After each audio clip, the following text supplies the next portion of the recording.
All here to the floor, His Excellency Ambassador Alexey Borodavkin, representative permanent of the Russian Federation.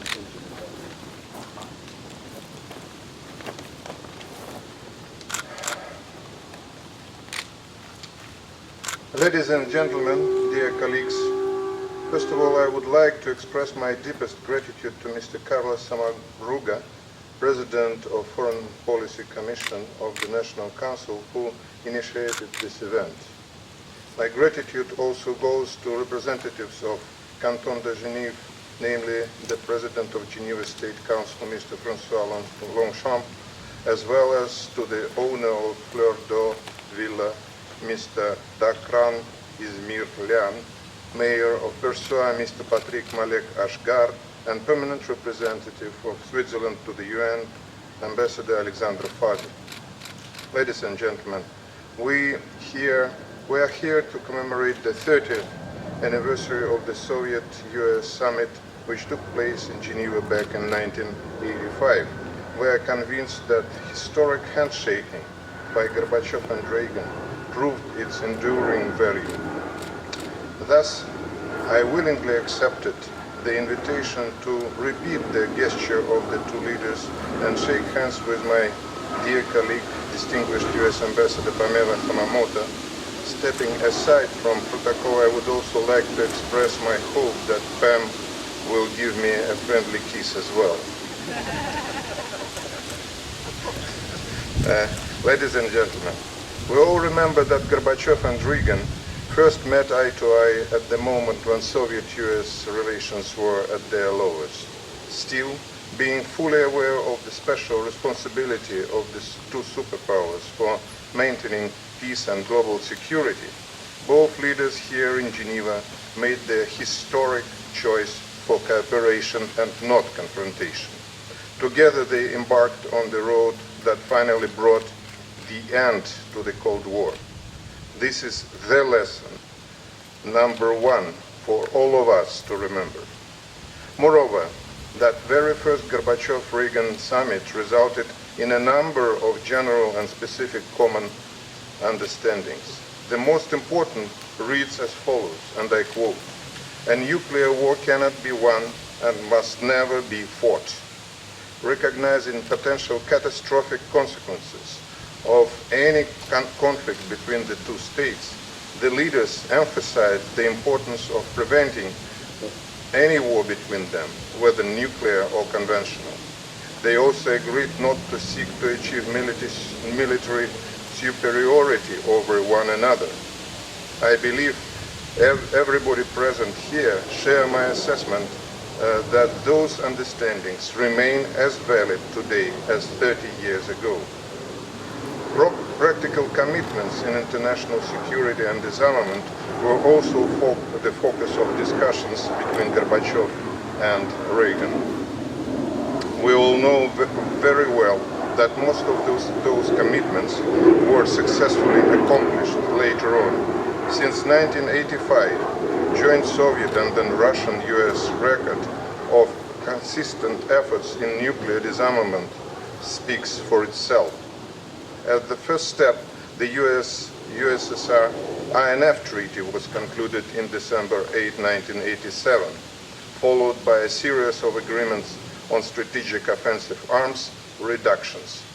As a result, their overall nuclear weapons arsenals were cut down several times and to such low levels which are unimaginable for Gorbachev and Reagan.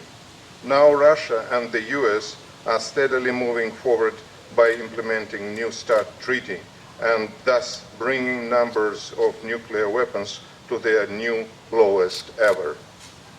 In addition to bilateral nuclear arms control agreements, new multilateral legally binding instruments were concluded. A prohibition of chemical weapons and the destruction of existing stockpiles that was discussed in Geneva in 1985 materialized in Chemical Weapons Convention in 1992. In 1996, a comprehensive test ban treaty was opened for signature. Again, such accomplishments would be hardly possible in absence of close cooperation between Russia and the US. So it is upon us to draw on the legacy and to engage in the spirit of cooperation on all outstanding issues. One of the most important that still has to be tackled is to preserve weapon-free outer space for future generations. Ladies and gentlemen, nowadays the world is rapidly moving towards a more democratic, multipolar international system, but better bilateral cooperation between Russia and the US remains as highly important as it was before.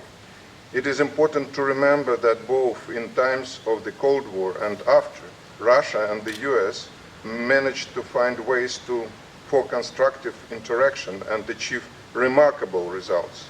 It happened, and I would like to specifically emphasize it, only when the dialogue was fair. Mutual interests were fully taken into account, and the parties subsequently implemented their commitments. Without that, achievement of such complicated goals as a New START treaty, elimination of Syrian chemical weapons, or Iranian nuclear program deal would have been hardly possible. I'd like to underline that in 1985, Soviet side did its best to launch cooperation with the US, though our relations were far from being in the best shape. Today, as in 1985, we don't evade from handshaking with the American partners. We propose a sustainable and pragmatic dialogue based on equality, mutual respect, non-interference in domestic affairs, as well as rejection of the very idea to enhance national security to the detriment and at the expense of security of others.